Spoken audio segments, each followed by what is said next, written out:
and standing at the reception area of the tiny airport in Puerto Joffre waiting for a 16-seater bush plane to land and take us to the southern Pantanal.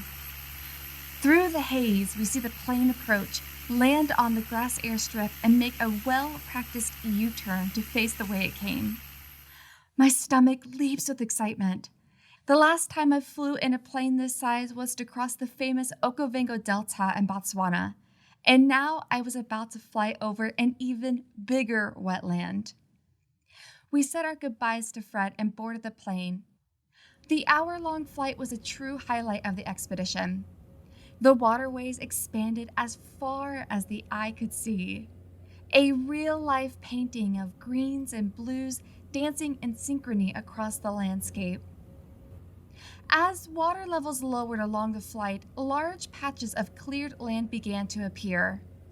From the air, you could see the stark contrast between lush Pantanal vegetation and barren land demarcating a ranch.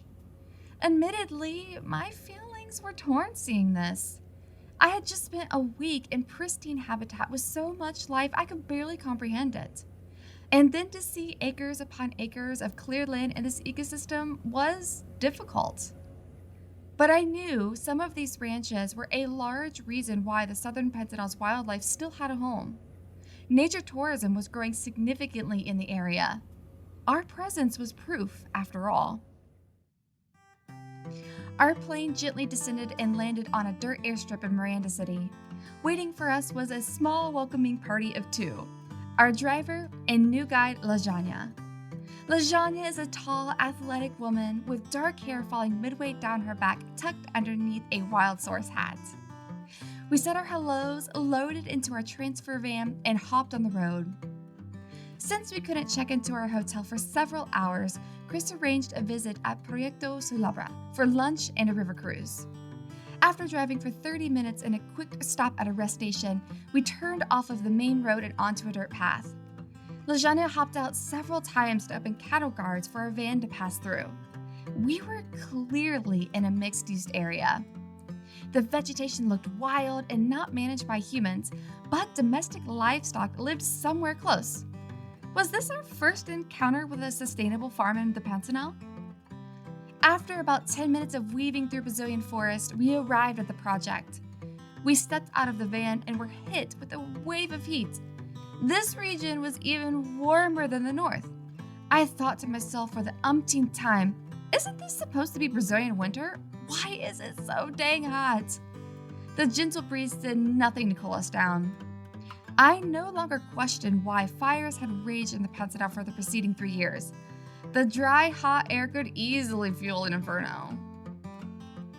We stepped inside a small, inviting presentation room and were greeted by an older gentleman in a worn-out t-shirt, well-used hat, and trousers made for working. This was the owner of Proyecto Sulabra and the visionary behind the farm today. We each took a seat to hear more about the ranch from our host. Lajanya was our interpreter. We learned that this farm was part of a biodiversity corridor program that played a crucial role in protecting the area's rivers, flora, and fauna. The corridor included several local municipalities, all with the goal of restoring and protecting the Solobra and Miranda rivers. Fishing was prohibited amongst most of the corridor and highly regulated where it was allowed. Our host also showed several clips of endangered species caught on their mosaics of camera traps. We watched interesting footage of pumas, jaguars, and marsh deer, all living alongside their cattle, horses, and cultivated lands. After the presentation, we sat down for a delicious Brazilian-style farm-to-table lunch. Once we were done eating, we grabbed our cameras, bug spray, and sunscreen for a short river cruise. As we were loading into our transfer wagon, a group of locals from the morning tour came for lunch, and I quickly realized that some stereotypes are true. Let's just say the number of Speedos I've seen on men doubled in a day. Sorry, my American is hanging out right now.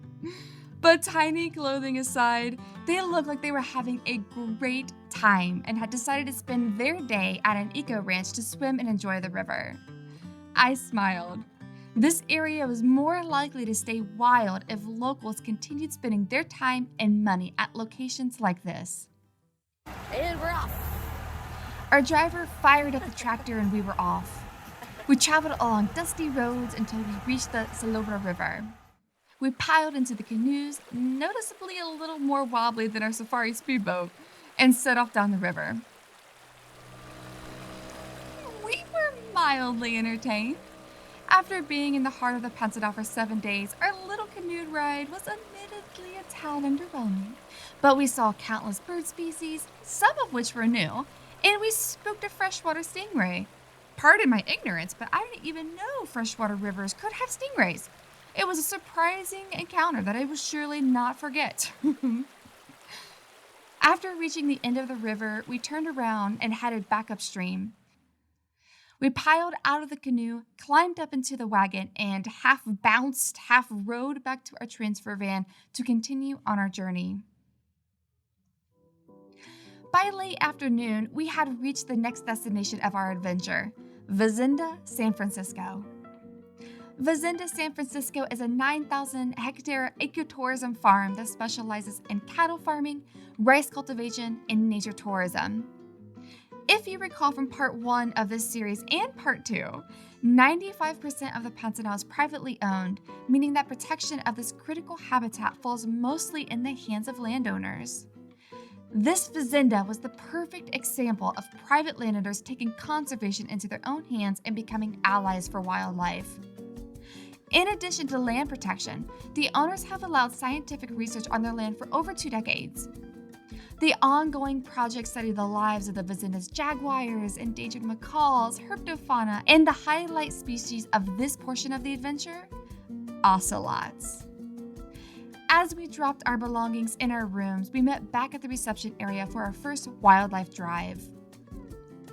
Similar to the water-based portion of the trip, we were scheduled to embark on daytime and nighttime wildlife drives to observe land-dwelling species, thereby completing the picture of the full biodiversity of the Pantanal. Lasagna led us to a platform where we boarded our wildlife viewer. It was enormous.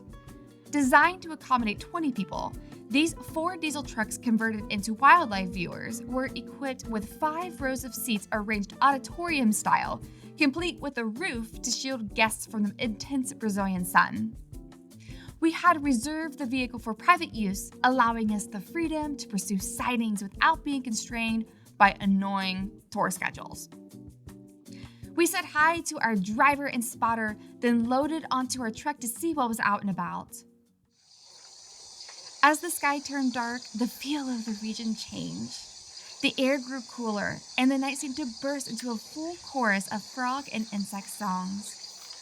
Not long after we reached the rice plantations, we found one, and then 2 crab-eating fox. I could tell from their similar size and body language that they were mates. The female was lactating, which meant that their den was somewhere nearby.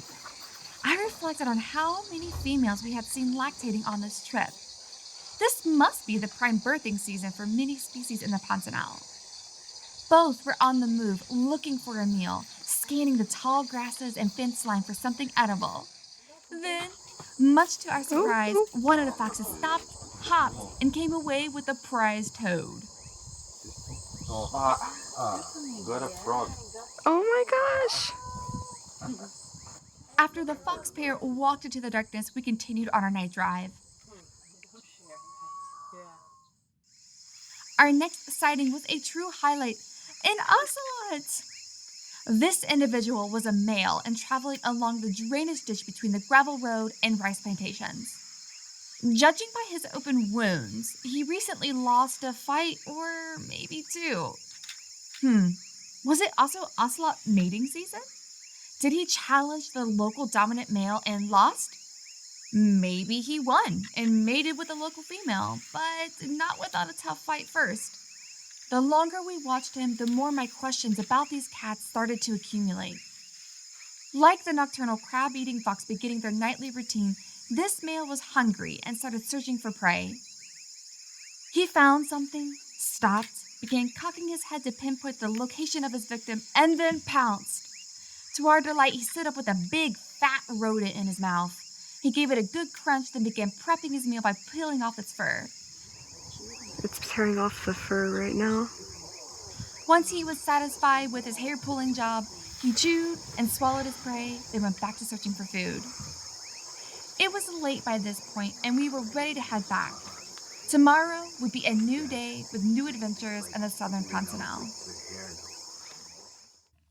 The following morning, we woke at sunrise for breakfast in our first daytime wildlife drive on the farm.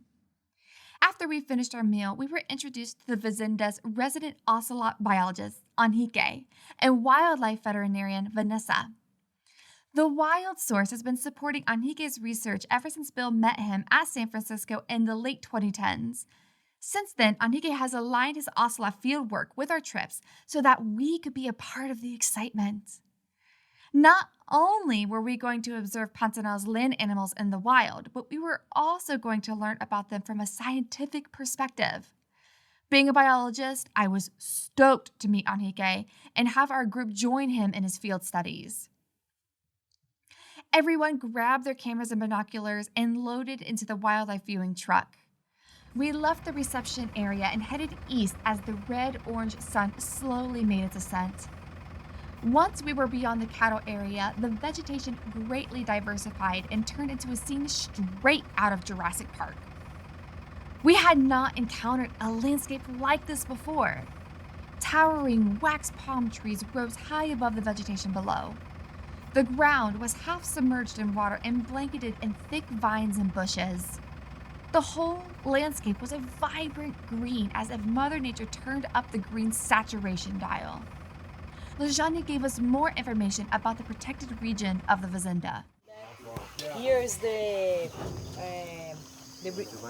most preserved area of the farm because it's close to the river and it's connected to the lake, to the creek, São Domingos Creek. So this area stays under the water during the wet season. Really? So that's why they preserve that area because it's not possible to use, to manage. And here in Brazil, we have a law that you must preserve 20% of your land. If you have a farm, it depends on the biome where you are. Here is 20%. You have to preserve that. You cannot touch, you cannot put animals or anything. So that's Just let it grow. yeah, just let it go. Yeah, grow. How high does the water get in the wet season here? Oh, to here. Really? It's all flooded, yeah. Oh wow. There's some areas in Pantanal where it get completely dry, like very bad dry, and then during the wet season it's 3 meters of water, 4 meters, which like 10 feet, A lot of water. 12 feet. It's amazing. Yeah. And here, they used to have, here in this farm, they use around 4,000 hectares here. So they used to plant rice, flooded rice, and corn. Now they just have rice and just a little part of the farm. You're gonna see many of those channels all over the place. You're gonna be driving around those dikes. And this is how they used to manage to throw the water to the rice plantation. Irrigation? Yes. Not so much corn though. Don't see much corn. Not anymore. They Why? used to do a rotation a while ago, like soybean and corn. Soybean and corn. But this area, they used to rent to somebody else to plant. They just have cattle and horses here and tourists, and they used to rent the land to somebody else to plant rice. Now it's their own area, but 200 hectares que plantou esse ano, né? De arroz? É. Sim. 100 hectares, just only 100 hectares of rice. And where used to be rice, they are letting the grass to grow to put cattle, which is much better here. It's less impact than a crop, for example, in Pantanal area. So because of that, you're gonna see many of channels, artificial ones, which was built many years ago. So they pump water from the river and from the rain. Because of that, a lot of animals come, a lot of birds, so that's why here is a very nice hot spot to see wildlife, because there's food and shelter for them, so they feel comfortable around. We're gonna be seeing some of those. There's a main pump close to the Miranda River, and they manage those, like open the channel, close the channel. That's how they manage the crop here. As we continue driving, Henrique explained the differences in ecotones found in this region and why there's such an abundance of wildlife. This area here, you can see the relief is a little bit, well, there's some relief because the Pantanal is very flat. So here we are in the ecotone of Pantanal and Cerrado, so it's where the two biomes meet. It's exactly, if you look on the Brazilian system of biomes, we are driving almost on top of the division line of Cerrado and Pantanal. So this is like a piece of Cerrado inside of the Pantanal. So this type of environment has some more biodiversity because you have two biomes meeting, so species of both of them. So that's why not only Pampas cat, but this area you might see different carnivore maned wolf. So it uses this area. Giant anteaters, they are more common on these higher grounds. Some of the armadillos are more common. And then when we look that way, we can see very well, but that starts to get flat. It's when you enter the Pantanal. In that area, it's where the ranch started the agriculture area. So a portion of the Pantanal area was transformed for agriculture, and another portion which is going from our right, far right, all over around is where you have the native Pantanal. So for you guys to have an idea what would be because this landscape is being changed since 75. So the natural vegetation of where we are now is like this. You see these islands of forest? So these are just fragments of the original forest from almost 50 years ago. So this has been changed to open pastures for cattle. So this is a very typical scene of central Brazil. So you have some long wilderness areas that have been cleared for pastures for many years. So There's a lot of good grass out here for the cattle. Yeah, Very good. because they deforested, put the pasture, and that's the main, because the main economy in the Pantanal is cattle raising, and some areas of the Pantanal, because here's the border, right? In the border, you used to have some of these big forests, so they had to clear more. In the plains, you have a lot of natural grasslands as well, especially because imagine the Pantanal is very flat, but there's some relief where it's a little bit lower, the flood lasts longer, and you don't have forest there because most of the trees don't support. Root. Yeah, they cannot live there, so you just start having grasslands. That's when you see an image from high from the Pantanal. Normally you're gonna see a lot of open grasslands and some forest. Forest is normally where the ground is 1 meter higher already. It's enough for the flood to behold. After driving for 30 minutes scanning for wildlife, we stopped at a bend in the road and got out to follow Henrique and Vanessa. They were taking us to the location of one of their live traps to show us how they set them up for capturing ocelots. Henrique gave us further information.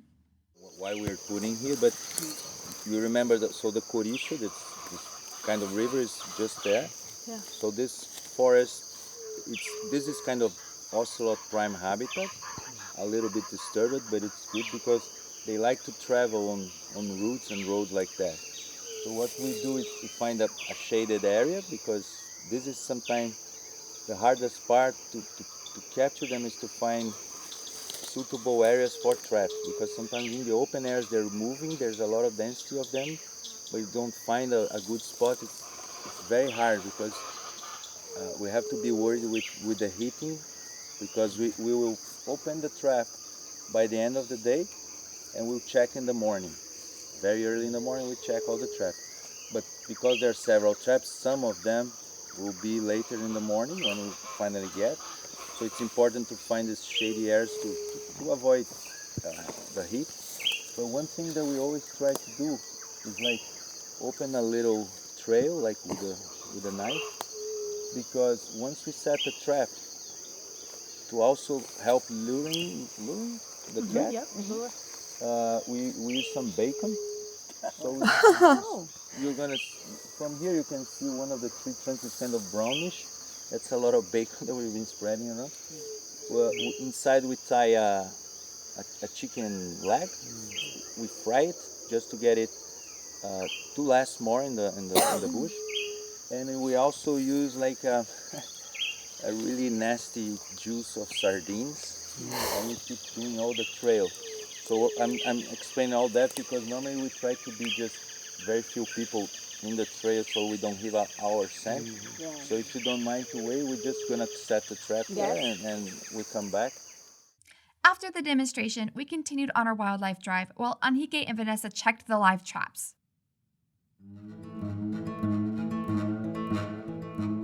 For the next 3 days, we went out every morning and evening to spot wildlife. We saw flocks of greater rhea, the largest bird in South America. Similar to Africa's ostrich, greater rheas are flightless with gray-brown plumage. They look like a small cousin to their bigger African counterparts and seemed right at home on the Fazenda, walking through both rice plantations and wild grasslands. Remarkably, on multiple occasions throughout our drives, we saw groups of marsh deer, which is unusual for the species as I'd come to learn. Marsh deer are mostly solitary but are found in great numbers on the farm due to the abundance of food, protection from conflict with humans, and access to mates. We even spotted a buck showing off and making himself look extra sexy for a resident female.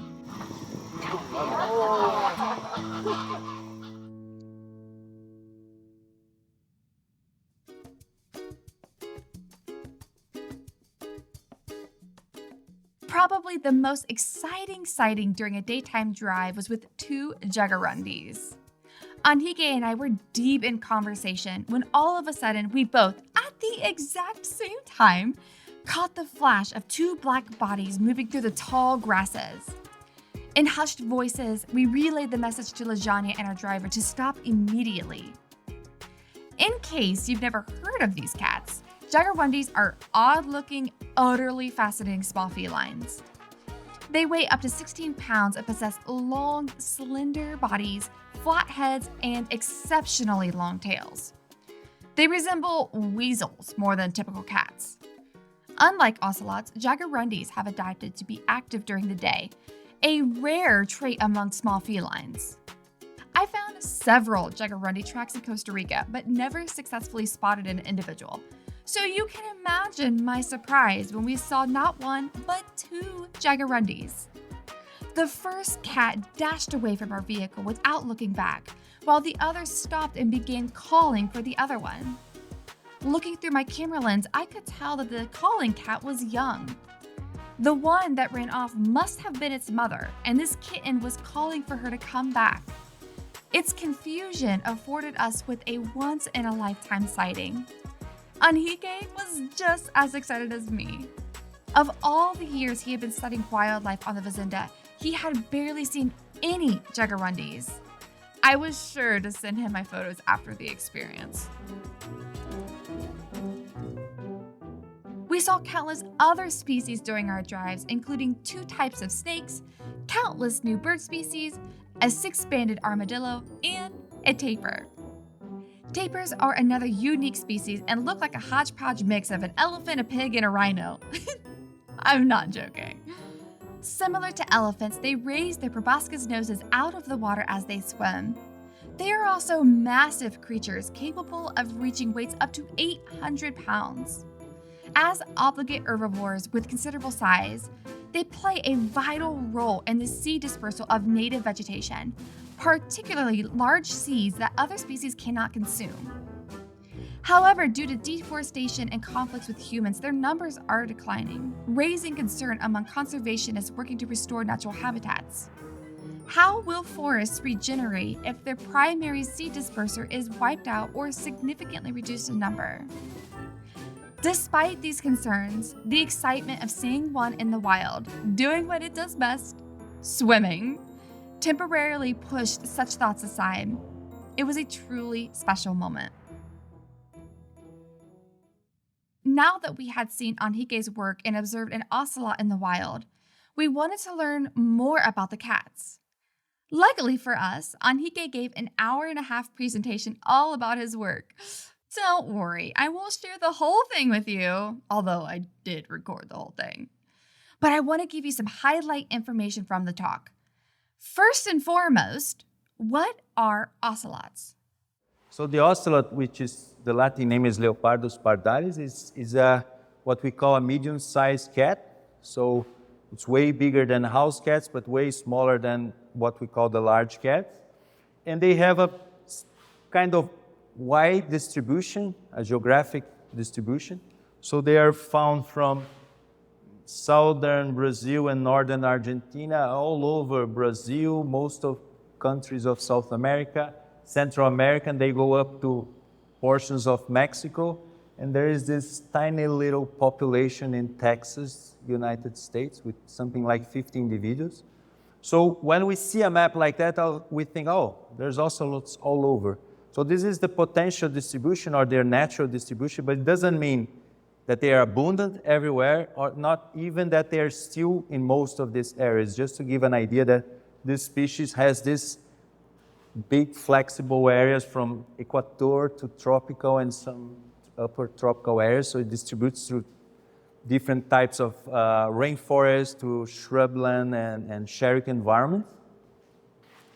I always like to talk a little bit to explain a bit of the ecology of ocelots, start looking at their difference between males and females. So when animals, they have males and females are distinct from each other, that we can tell them apart just by looking, we say they have a sexual dimorphism. So ocelots are a very good example of a species with sexual dimorphism, because females are normally almost 25% smaller than males. So these are some numbers of the animals that we have captured around. So the females, they weigh in average 9.4 kilos, while males are weighing in average 12.3 kilos. So there's a big difference. Of course, males, as you have been able to see with your own eyes, they have this very conspicuous testicles, so it's easy to tell them apart.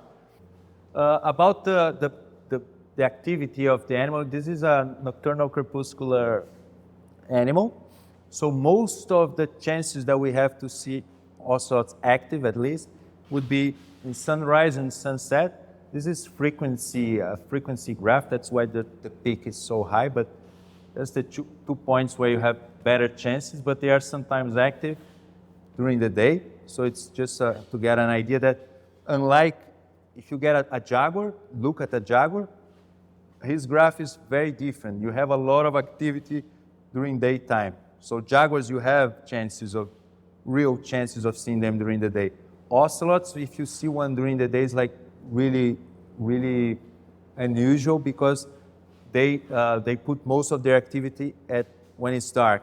Why is that? Because most of what they eat is active at night, or not most of what they eat, but their main prey, what they look for, is active at night. But ocelots, they're amazing hunters because they can hunt from small mammals, small lizards, even frogs and toads, to some big mammals like brocket deers. I don't know if you know brocket deers. Is a deer about one adult, about this size. I have recorded rheas being preyed probably by male ocelots. So probably when rheas, they sleep at night lying down on the ground with the neck on top of the body. That's probably when they manage to get on their neck and kill it. But normally, ocelots, they go mainly for small mammals. So either rodents or marsupials. So this is like we would say in Brazil, their rice and beans for every day. It's the small mammals. So what is the prime habitat for ocelots? So this is normally considered a forest cat. So that's why supposedly they have the spots. It's a way to blend in the environment. Of course, when we see them and we're looking at them, we can see them well. But when they start moving through the bushes, I think even with the spotlight, you could see that sometimes they just kind of vanish in the vegetation. So normally they are more connected to the forest, which means that they need forests inside their home ranges, their territories, but not all of it. needs to be forest. It's important to have forest, but not all of it. We had witnessed Henrique's scientific endeavors firsthand, but what inquiries was he looking to answer, and what revelations had he unearthed during his extensive study of the species? So, again, we come back to the range, and we can ask why we came to study this forest cat in an area there's so much disturbance and so much open air. It's because we started to have high rates of wildlife sightings, and ocelots is one of the most cited species, and we have sightings. This is rice field. It's a female that had a cub right into one of these culverts that drain water from the field. So it's like completely artificial environment. And this is just to give you an idea that along this 18 years, 80% of the night drives you spot ocelots. So it's like really amazing. Something very different is going on. So we started to study here. And our main hypothesis is that these rice fields, they are attracting a lot of rodent. So increase the rodent population, that would increase predator populations. So not if you have a look when you were going by, at night we're looking for ocelots, but during the day, pay attention to how many raptor birds that you can see. So there's an increase of animals that rely on this type of prey. So we have from artificial land, let's say artificial, but human land to natural areas. How this density, does it vary? There are more ocelots in artificial area, in the forest, it's all the same. What's going on? So that's one of the main things that we are trying to find out. And to do that, we use the camera traps. So our camera trapping season lasts normally from mid-September to mid-December, more or less. We are using 60 stations in the field. So each station has 2 cameras facing each other. And we set those stations 800 meters from each other. Normally, we make 2 blocks of 30 stations. So we stay 2 months with 30 stations in one area. Then we move 2 months later to the other block, and then we analyze everything as one. So pretty much we set the camera traps. They're collecting data. When we come back, we start to trial those camera traps, and we're gonna, let's say, separate ocelot pictures. And through the pictures, we will start the identification process. So ocelots, they have unique markings on their fur, which is like human fingerprints. So we can use that to identify different individuals. And the reason why we use 2 cameras in one station is because the right side and left side are not the same. The pattern is very similar, but the design is not. So it's important to have both sides to be sure which individual you have. But we have a big collection of data here from our database is from 2010 up now. So we have more than 4,000 records of ocelots around, and we have identified more than 65 individuals toward this period. We have 3 times more females than males. So the density of females is way higher than males. This is kind of expected for ocelots because they are solitary, and males, they have way bigger home ranges than females. So let's say that in one area, it fits more females than males, if I could say something like that.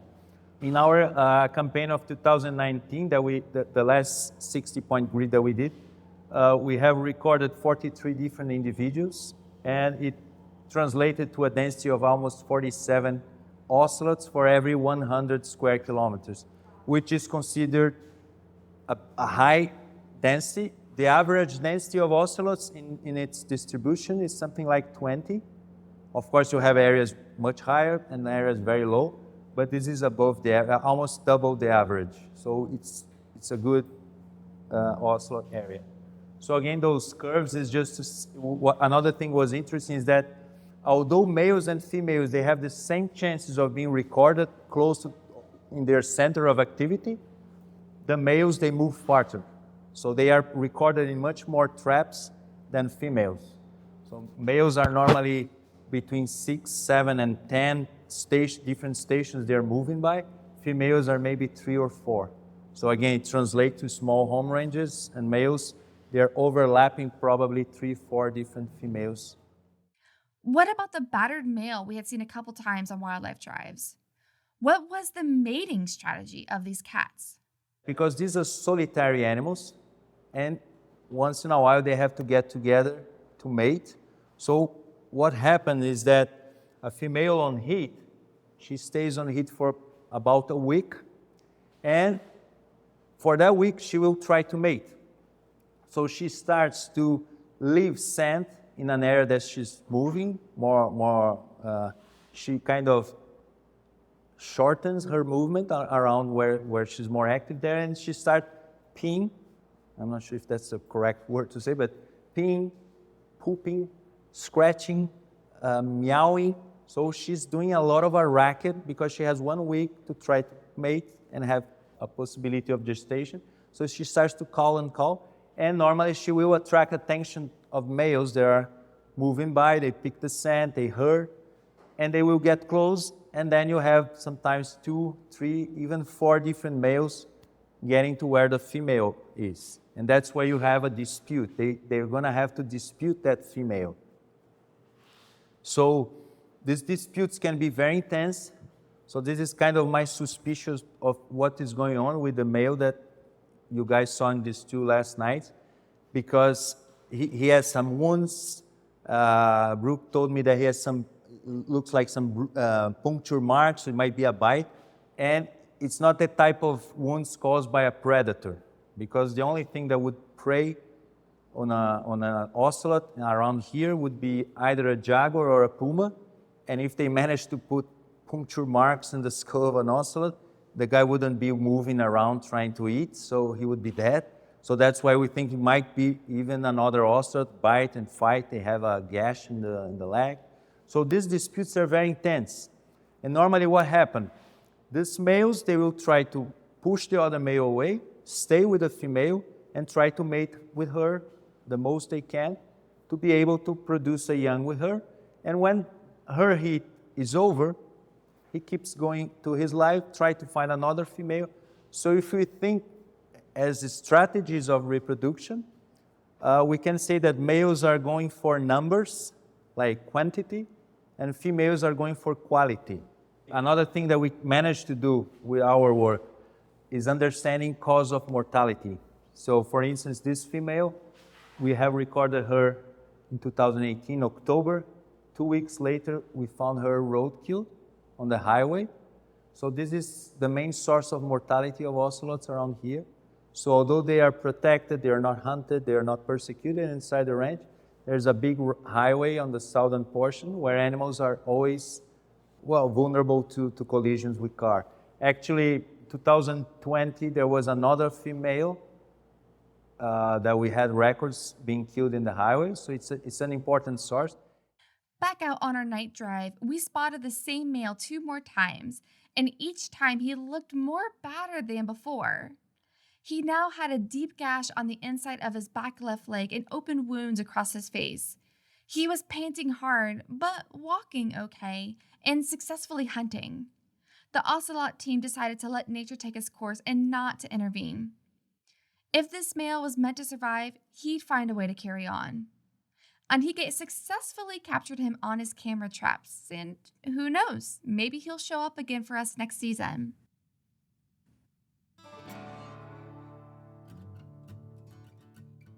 Our very last day on the Fazenda was the most exciting of all. There were 2 important species that eluded us until the final wildlife drive. The west side of the Fazenda was covered with termite mounds, the perfect food source for giant anteaters.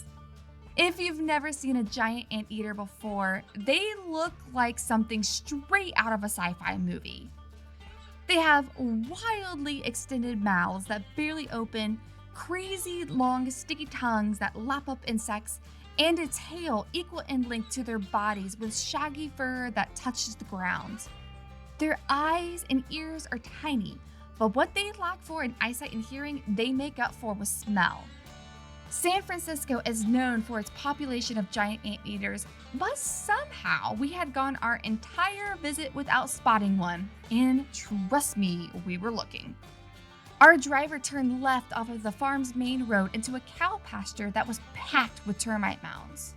Driving to the back of the fence line, there, right before our very eyes, we found a giant anteater. Stepping out of the truck, we followed at a safe distance, downwind and out of its range of smell. After 10 minutes on the ground, the giant anteater stepped through a barbed wire fence and walked up into the brush on the other side of the pasture. We hopped back into our truck and resumed our drive. After traveling for 15 minutes, we abruptly stopped at a culvert brimming with water. This man-made waterway, teeming with native vegetation and wildlife, marked the boundary between the wild, untamed part of the Fazenda and the rice plantations.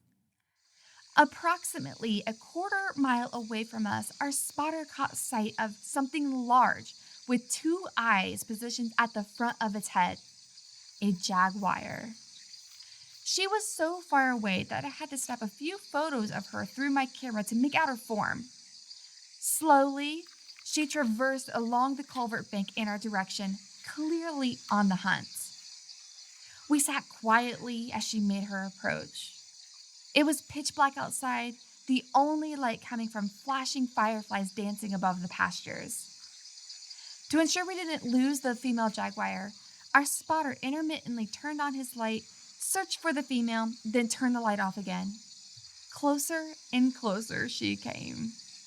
The air was eerily quiet. And then, as she reached the ditch at the end of the culvert, our spotter turned on his light and the jaguar was leaping forward in our direction.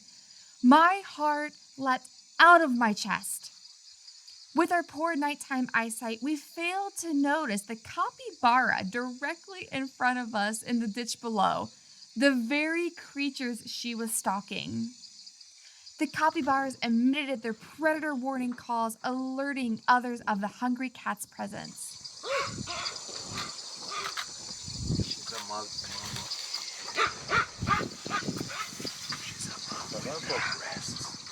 This female was massive.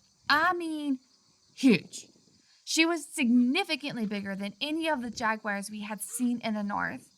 Her teats were swollen, a common theme amongst the female mammals along this trip. She left her cubs in the hidden location while she went off to feed. And judging by her size, her cubs were not going to have any problems with malnourishment. Jaguars, endangered marsh deer, vulnerable macaws, rarely seen small cats, untouched wilderness, agricultural pastures, and livestock, all living harmoniously on one piece of land. Fazenda San Francisco proved to me that coexistence is possible. Nature and people were thriving here, so much so that the farm was restoring portions of the rice plantations back to their natural state. Places like this need to be celebrated and used as a global example of predator-friendly beef production, sustainable tourism, and conservation.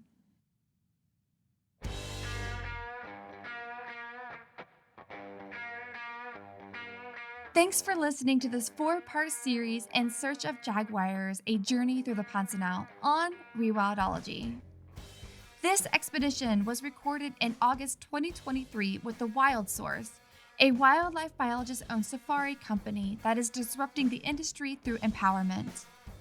If you'd like to join me on the Wild Source's 2024 expedition to the Pantanal, either head on over to thewildsource.com, check out the link in the show notes, or reach out to me directly and I'll happily send you more information.